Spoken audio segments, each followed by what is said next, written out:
All in one with அறிவு. இப்போ நம்ம இந்த வீடியோவில் என்ன பார்க்க போகிறோம்னா, ஸ்கூல் படிக்கிற பசங்க பொண்ணுங்க அவங்க பேரண்ட்ஸ்க்கும் இந்த வீடியோ யூஸ் ஆகும்னு நான் நம்புகிறேன். இப்போ ஸ்கூல் படிக்கிற பசங்க பொண்ணுங்களுக்கு என்ன மைண்டில் இருக்குன்னா, சரி நம்ம ஸ்கூல் முடிக்க போகிறோம், முடிச்சுட்டு நம்ம ஒரு காலேஜில் போய் ஜாயின் பண்ணிடலான்னு அவங்க ஒரு காலேஜை வந்து சூஸ் பண்ணி வச்சுருப்பாங்க. பட் அந்த காலேஜை வந்து நல்ல காலேஜாக அவங்களுக்கு செட் ஆகுமா, இல்லை அந்த காலேஜ் எப்படின்னு நீங்கள் பார்த்து மட்டும் நார்மலாக யூடியூப்பில் இப்போ ப்ரமோஷன் பண்ணால் அமௌண்ட் கொடுத்தா அவங்க ப்ரமோஷன் பண்ணி விடுவாங்க அந்த காலேஜுக்கு. அது மாதிரி நீங்கள் பார்த்து ஏமாறாமல் நீங்கள் போய் நேரில் போய் விசிட் பண்ணி அங்கே படிக்கிற ஸ்டூடெண்ட்ஸ் கிட்ட கேட்டு ஜாயின் பண்ணுறது ரொம்பவே நல்லது. அது மட்டும் இல்லாமல் உங்கள் பேரண்ட்ஸ் வந்து இப்படி ஒரு கோர்ஸ் எடுத்துக்க, இப்படி இந்த குரூப் எடு, இந்த டிபார்ட்மெண்ட் எடு அப்படி ஃபோர்ஸ் பண்ணாங்கன்னா நீங்கள் அதை தயவு செஞ்சு அப்படி உங்களுக்கு இஷ்டம் இல்லாமல் அதில் சேர்ந்துக்காதீங்க. உங்களுக்கு ஸ்போர்ட்ஸில் இன்ட்ரெஸ்ட் இருக்கா, நீ ஸ்போர்ட்ஸ் பக்கம் போய் நீங்கள் உங்களோட டேலண்ட்டை அங்கே காட்டுங்க. உங்களுக்கு எது வருமோ அதை மட்டுமே 12th முடிச்சுட்டு செஞ்சு அதில் மேலே வர பாருங்கள். நமக்கு இஷ்டம் இல்லாததை வச்சு எதுவும் பண்ண முடியாது. அதே மாதிரி தான் உங்கள் பேரண்ட்ஸ்க்கு என்னென்னா, இப்போ நீங்கள் வந்து எப்படின்னா உங்கள் காலத்தில் கிடைக்காததை வந்து எல்லாம் உங்கள் பசங்க பொண்ணுங்களுக்கு கொடுக்குன்னு நீங்கள் நினைக்கிறீங்க. அது நல்லது தான். பட் அது அவங்களுக்கு பிடிச்சிருக்கணும்.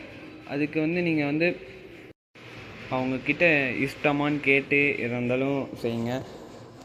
உங்களுக்கு எப்படி நான் சொல்கிறது,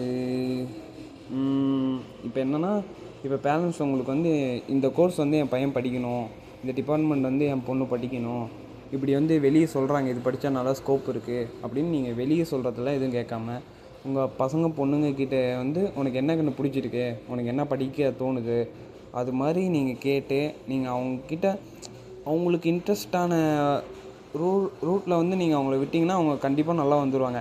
இப்போ நீங்கள் அவங்களுக்கு இன்ட்ரெஸ்ட்டே இல்லாத ஒரு இடத்துல போய் நீங்கள் வச்சுட்டு அவங்கள பண்ணுன்னா அவங்க வெறுப்போடு தான் பண்ணுவாங்க. ஆனால் அதில் வந்து எந்த ஒரு பலனுமே இருக்காது.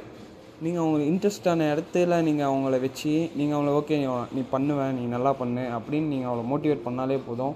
உங்கள் பசங்க பொண்ணுங்க எந்த இதில் இருந்தாலும் நல்லா வந்துடுவாங்க. ஸோ பேரண்ட்ஸ் அண்ட் ஸ்டூடெண்ட்ஸ் வந்து இப்போ காலேஜ் எல்லாம் சேர்த்த போகிறீங்கன்னா கொஞ்சம் பார்த்து நல்ல காலேஜாக சேர்த்துங்க. இப்போ வெளியில் சொல்கிறாங்க அவங்க சொல்கிறாங்கன்னெலாம் நீ கண்ணை மூடிட்டு போய் சேர்த்துடாதீங்க. ஏன்னா நீங்கள் இப்போ போடுற அமௌண்ட்டு வந்து டபுளாக கிடைக்கணும். அப்போ தான் நீங்கள் வந்து இத்தனை வருஷம் வந்து இன்வெஸ்ட் பண்ணதுக்கு ஒரு வேல்யூ.